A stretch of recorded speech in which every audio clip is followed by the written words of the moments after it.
Hi, I'm Harry Siemens, and I'm reporting from the Prairie Livestock Expo for the Farm Show. We'll be right back with interviews right after these messages.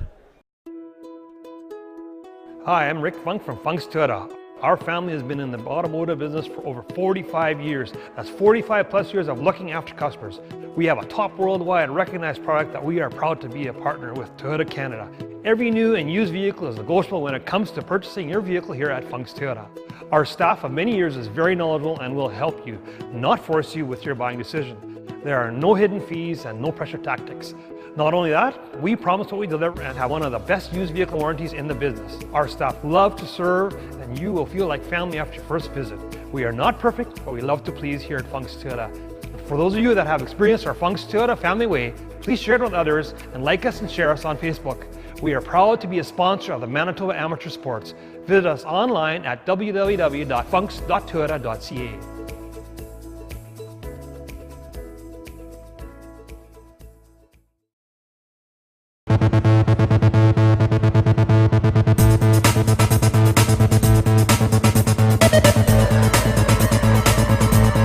We're at the Prairie Livestock Expo in Winnipeg, Manitoba, and yes, we've been here in the Manitoba Sheep Association booth, just relaxing for some time. And but with me right now is Sherry Bigansky, and we're going to talk about raising sheep. But first of all, tell me a bit about your farm and where you live and who's involved. Okay, so our farm, we're located just a few miles west of Carberry. I'm actually fifth generation on the property that we're on now. It's been primarily cattle, but just in the last 6 years we've incorporated sheep into our farm. So it started out small with the sheep. We just wanted to diversify a little bit, and it's kind of snowballed, and today we're at about 250 breeding ewes, and our ewes are purebred Dorset, purebred Poll Dorset, and there's a handful of purebred Suffolks in there also. So it's grown very quickly. I should mention this is the last segment of the show here, sponsored by the Manitoba Sheep Association. But okay, so how come sheep and you've kept the cattle? Yes, well, we've kept the cattle. Been around cattle my whole life, love the cows. And like I said, the sheep it started out, it was just going to be a diversification to try to graze some just select areas on the farm. We have some marshlands, some hill lands, so areas you can't get into possibly spray, or you don't want to spray because of the wetlands, and sheep were kind of the answer for grazing some of those places. And it just kind of, they grew and grew. The market is growing right now. The demand for lamb in Canada is stronger than it's ever been. So it's kind of just been a good fit for us. So it's my husband and myself, and we have 2 young children, and it's kind of afforded me to stay home while I'm raising them and getting them into school. And with the sheep, I can take the kids out with me and do some chores where I can't really do that with the cattle, you know. Small animal, big animal. So the sheep are a nice gateway animal for the kids because they're just smaller, and they don't kick like a cow does. They're not going to run you over like a cow does, and it's just a good starting animal to get kids, you know, into livestock, hopefully down the road, and hopefully one of ours will stay on the farm and take it over and be the 6th generation. That'd be fantastic. So it'd be great. Okay, let's talk a little bit about the Manitoba Sheep Association. I mean, how many members would we have, and how active is it? So we're over 500 members right now. We've been seeing tremendous growth just this last year, especially. We've had, from January to the end of September, over 127 new members, new producers, and we've never seen that before. So I don't want to say we're overwhelmed, but we're definitely ecstatic. So many people that are seeing the potential in our industry and the growth, and we're trying to help them out wherever and whenever we can. But it's something that we're working on, and we're always trying to progress and do new things. So you told me the demand is that, but 100 and some members in 1 year, expanding your association. So, what is the overall reason for that, do you think? Well, I think there's lots of different reasons. There's a lot of young people coming back to the farm, and maybe don't have the capability of purchasing a large farm off the start. Sheep are easier to get into than cattle. There's less capital cost involved to get into sheep, and there is a growing trend back towards that lamb meat with the population, the way it's changing. They just want to eat a lot of lamb meat, some mutton, and also the fiber part of it. Like we all know, wool comes from sheep, and there's a lot of that younger generation is going back to handicrafts. They want to know where their clothes come from. They want to make their own clothing. They want to know where their food comes from. They want to buy local. So it just all kind of fits together. It's just one big circle. When I look behind you and I see the retail cuts of lamb, boy, there are a lot of cuts, right? There are a lot of cuts. There's a lot of choices. I'm not sure if you guys had a chance to see our recipe cards here, but yes, there's so many different things you can do. Like there's been this mindset around lamb and it's partially come from the war years, because they were fed mutton. You know, they were fed the cheapest, definitely not the prime cuts. Right. So we're slowly getting away from that mindset that lamb tastes yucky. Like lamb, when you eat young lamb, you know, say 100 to 120 days old, it's very, very mild. It doesn't have a strong flavor. Whereas if you're eating mutton, it can have a stronger flavor. But the beauty about it is there are people who like the mild flavor and there's people who like the strong flavor. So it just depends on your personal taste, how you want to prepare it. And there's so many different ways you can prepare it. And it's really not that hard to cook. It's really not. It's something you just need to try, and you're probably going to like it if you do try it. So. Well, I don't want to put you on the spot, but being a cattle producer first and now a sheep producer, how much lamb do you feed your family? Well, so growing up on the farm, my grandparents, we had hogs also. So we've always had a variety of meat. We've always had beef, we've always had pork, we've always had some chicken. And I didn't grow up with lamb, but we have lamb in the freezer now. We have family that does a lot of commercial fishing, so we always have some pickerel in there. So we just eat a big variety of meat in our house. So I can't really say that we eat one more than the other, but it's just, I like variety. I don't like to eat the same thing every day. I like something different, so I try to prepare something different for us all the time, and there's lots to choose from. So where do you market? Where do we market? So like I said, our flock is strictly purebred registered flock.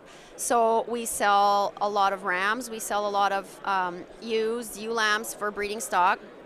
So whoever doesn't kind of make the cut, so to speak, for breeding stock, they go for market, for like butcher market. So we have a few different buyers that we sell to, kind of depending on the time of year, because we also lamb at different times throughout the year to try to hit those markets. Like we try to capitalize on the Christmas market when the prices are higher, Easter market when the prices are higher.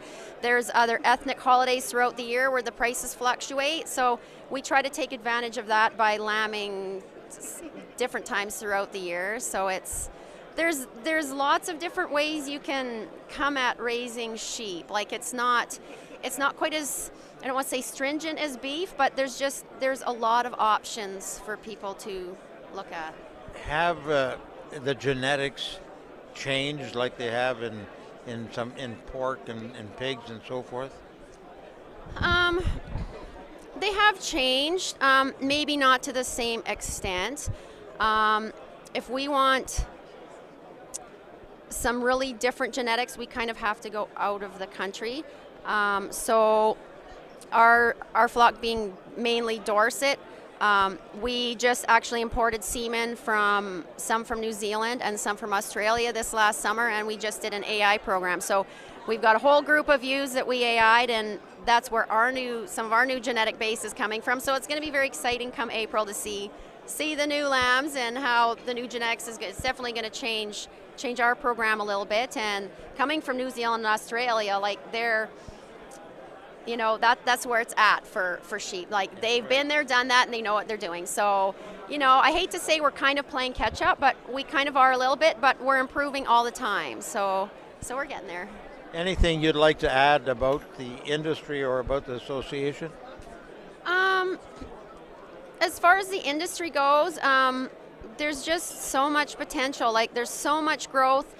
Like, we're only producing between 35 and 40% of our domestic, and so many people come to us and say, where can I want some local lamb, like, where can I find it? I go to the store, I don't want to buy frozen New Zealand lamb, I want domestic, where can I find it? So, we're trying really hard to make that connection between consumers and producers so that they can get the fresh local. And yeah, it's just, we just keep plugging away at it. We've got a great group of directors at the table right now. Everybody's working really hard, and yeah, it's kind of just, the future's up for us. We're pretty optimistic, and yeah. Very good. Thank you very much, Sherry Dingansky, and working with the Sheriff Stock Farms, and it's been a real pleasure visiting with you and enlightening me on the sheep industry. I mean, as Glenn Mumford said a while back, he thought he knew something about sheep, but after he'd finished talking to you, he realized that he had something to learn, and you taught him. So it's great. This is the kind of work we like to do. So this wraps up the third segment from the Prairie Livestock Expo, and the major sponsor for this was the Manitoba Sheep Association. This is Harry Siemens for the Farm Show. Are you looking for a career in the salon industry? Check out Aveda Institute Winnipeg in the Exchange. What sets us apart is our student mentorship program, 95% placement rate after graduation, real-world salon experience, and network of 7,000 salons and spas. You will learn creative cut and coloring, latest trends and techniques, social media marketing, fashion shows, photo shoots, and more. Now accepting applications for 2018, so check us out and book your tour today. Aveda Institute Winnipeg. Hair school the way it should be. I won't charge for the picture when you get a send me. Welcome back to the Farm Show from the Prairie Livestock Expo, and what a turnout we've got here. It's been a great thing. 140 exhibitors and a lot of producers coming, and I don't think they're just kicking tires. They're looking to see what they can get into their place the next time around. But the show is the third segment from Prairie Livestock Expo, and it's brought to you by Manitoba Sheep Association. And with me right now is Kevin Kerbis, and Kevin and I have met before in a Hutterite colony barn at Pembina, and he's with New Standard Ag. And Kevin, we had a great time then. It was a super story. I was able to write with you guys. So you're telling me whatever you did there, the Hutterite guys, they loved it. Yeah, certainly. They were actually just by here 5-10 minutes ago, and it was funny, 3 different guys come by and all tell me the same story at different times. How even last week when their vet came through, how impressed he was, how happy he was to see. One of the things we hear in these barns all the time consistently is even the white noise. It's just how calm and quiet these animals are. They're sitting there going, the only thing I'm hearing here is a fan running. Where is all the agitation in this big group? But it's just not there when it's laid out properly. So what do you actually do in your company? Well, we provide equipment for hog or poultry barns. One of our focuses really has been on the loose housing of sows, which that's what we've got here behind us is one of the electronic sow feeders. That's what we saw back at Pembina. So our involvement really is not just the sale of the equipment. It's not something you can just drop in the middle of a barn and say, here you go, turn it on and good luck. It's a lot to do with the layout and the animal behavior, making sure that we're providing an environment that these animals want to be in and therefore can thrive. So we get involved on that level and making sure that the design is where it needs to be as well. I remember the first barn I went into, and I walked right into this pen of 140 pregnant sows. I mean, I didn't know I was going to come out of that alive, right? That's what a lot of people's impression would be, yes, that this is a lot of big animals, I'm outnumbered and I'm outweighed, what's going to be the result here? But I get the story, they just told me, and I've got a countless of these, but Pembina is fresh in my mind, they're here. They said they're standing about as far apart as you and I are, And this girl just decided it was her turn to eat and just gently walked between the two of them, not nipping at anyone, just saying, I'm moving, and you guys can choose to do as well. So, Well, I thought I was an important person. Didn't even lift their head. Yeah, they were just sleeping. Come on. But and obviously a bit of that's facetious, but really it isn't, because that's exactly what I experienced. Calm and cool and collected, Yep. Except for me, Yeah. of course. And but it worked out well. So I remember when we first came up with the idea of loose housing. I mean, a lot of producers. You had to do a pretty big sell, I think, initially, because there was skepticism. absolutely, a lot of skepticism, and a lot of it founded because there's a lot of ways to do it wrong. And very few ways to do it right, as it was almost anything in life. And there's a lot of bad experiences out there. There's a lot of bad examples, and they still sadly happen today. But I've been working together in loose housing, educating myself, talking to producers, going over to Europe for close to 20 years, looking into this. Technology has come a long way, experience has come a long way. So we've gone out of our way to find what works, what doesn't work. There has been bad experiences, of course, but right now we can consistently lay out a barn and tell guys, you're going to be happy with the results you see. We can really stand behind that because we have the track record and experience with it. Are the bad experiences becoming less? Yes and no. The world is a slow changing thing. There's still guys who think they're going to reinvent the wheel, which is even sometimes humorous, but also sad to see where guys are going to make the same mistakes that somebody did 10 years ago, but now everybody's forgotten. And this new piece of technology is going to change that? No. The animals are actually what's driving this, not the technology. As long as we can look at their natural tendencies and their behavior and know what they want, we can lay out a system according to that. A new piece of technology is not going to change how that sow is still wired in her brain. So we have to work with that first and foremost. Well, that's the thing that amazed me when I went into this Hutterite colony, when Bob Kleins talked about training sows. I mean, wow. I mean, it was a real... Train sows half the time is training the people is actually the bigger challenge. The girls are going to do what they're naturally want to do. It's you figuring out how do I get them doing that on a regular basis and being calm, laying there.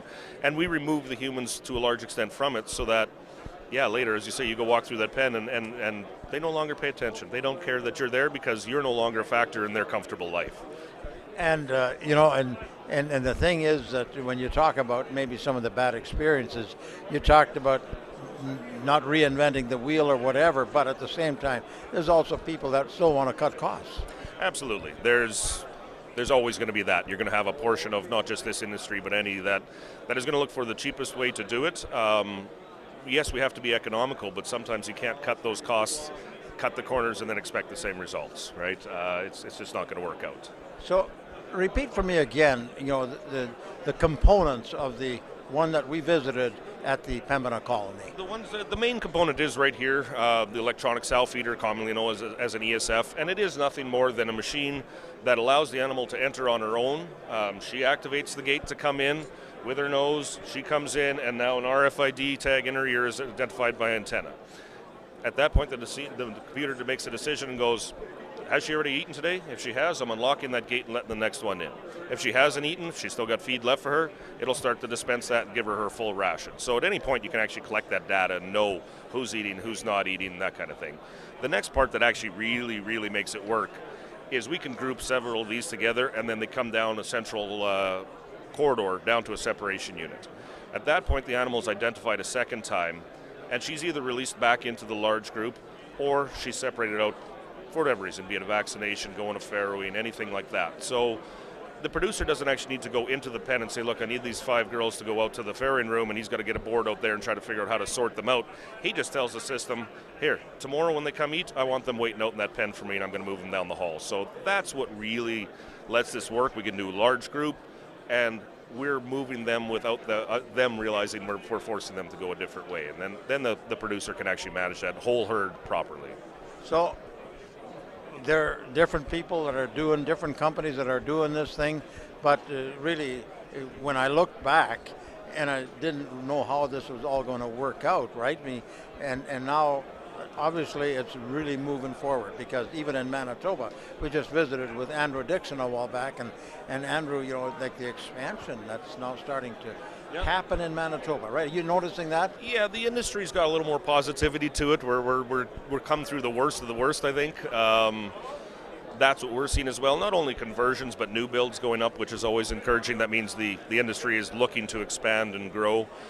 And the people that are left in this industry are ready to accept new ways of doing things, more efficient ways of doing things. They're not afraid of technology. You know, we don't have to be just metal and augers anymore. You know, they realize there's a value to actually looking at this stuff from around the world and seeing what are the best practices and technologies that we can implement. Anything to add, Kevin?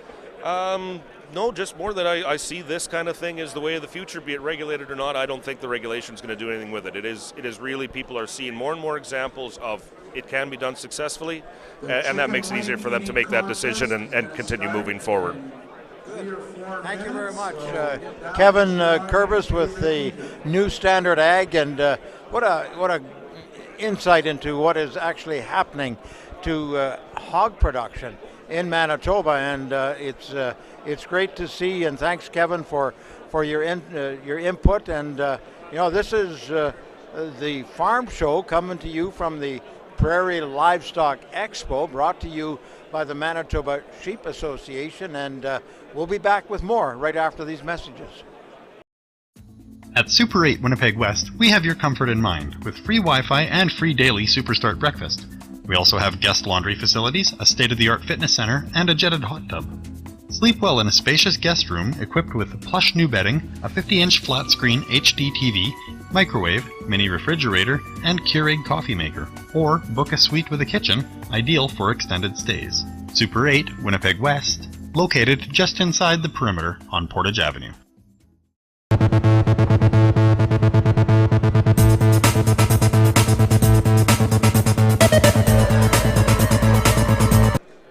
We're here at the Prairie Livestock Expo, and we're here with the Farm Show, and we're continuing to talk to the various exhibitors and different people that are involved here with the Prairie Livestock Expo. And I've seen it grow up, and it's really exciting to see so many exhibitors.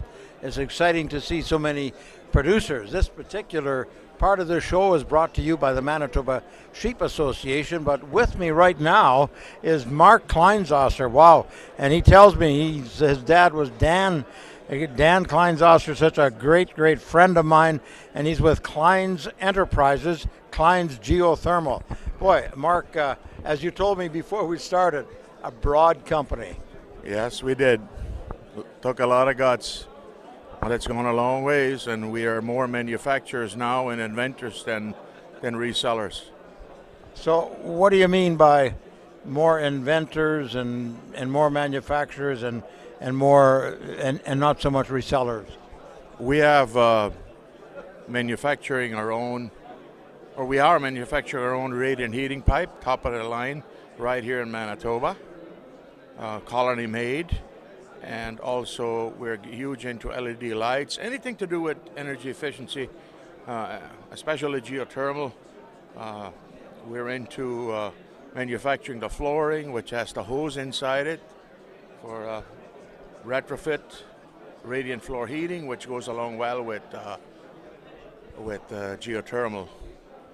And what we do is we take our ideas to the shop and build them up from there. We have various products like this here, which is stands to put your stuff on the floor. It's expandable to any size, manufactured by Maple Grove Plastics for us. And LED lights, of course, we team up with the Asian market where it's built, the manufacturers, and source the best, test them out. And also floor heat headers. We have, like I said, our own floor heat hose.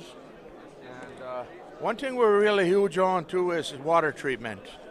When you come over here, you can see this reverse osmosis water treatment unit here, which makes your bottled water. It's manufactured by HC Membrane, which is Huron Colony for us. Just state-of-the-art, top-of-the-line product. Try to get it to the market at a reasonable price using only top-quality products. And what else can I say? We support each other as a family. Danny's Whole Hog. His door prize is always at our fingertips, and Yes, and We always go all out with door prizes and stuff, and supporting my brother. He supports me. I support him. you know, and it's such a great thing. You know, I knew your father, Dan. In fact, I did a video with him years ago on a certain kind of sprayer, and when he was at Rockwood, and I think it was yeah, he was a farm boss, and then of course when Dan Kleins said, "Boy, this is the one we love to use, and we use it all the time." I mean, it sold a lot of sprayers, right? And I think in your case, when you look at what Danny does with his whole hog business, and I've actually worked with Danny in that, and it's been a real blessing and a pleasure to see what you guys are doing. And now I learn. I didn't even know you existed, and maybe your dad will have talked about you, but at the same time, it's great to see. We're also into a state-of-the-art solar. This is evacuated tube solar. This tube here will get 400 degrees and above just sitting on your deck. What it does is, like your tri-pan window, it's got a vacuum inside the dual glass, and it collects heat. It even collects heat when it's cloudy. The idea on this is it collects heat, it sucks it into the tube, brings it in, but it can never get out. So it's harvestable all the time. And this is up and coming. I'm in touch with some Asian companies on this, and I even did roasted some hot dogs in here. Just took a piece of steel and put them on there, and it worked so well, the most perfect hot dog you've ever had. But this is the new PV electrical making solar tube here, and also heating water, which is huge in our climate. So was it a Danny's whole hog wiener? No, actually it was not. It was not. Yeah. Tell me, you know, I look at geothermal. It's been around for some time, but I think yeah, and yet so many people I don't think understand what it really is. Is that a fair assessment? It is a fair assessment, but you can actually go on YouTube and pull up a few YouTube videos and be fully educated on how geothermal works. Your refrigerator in your house is a heat pump. It takes the heat from the food. Where does it put it? To the outside.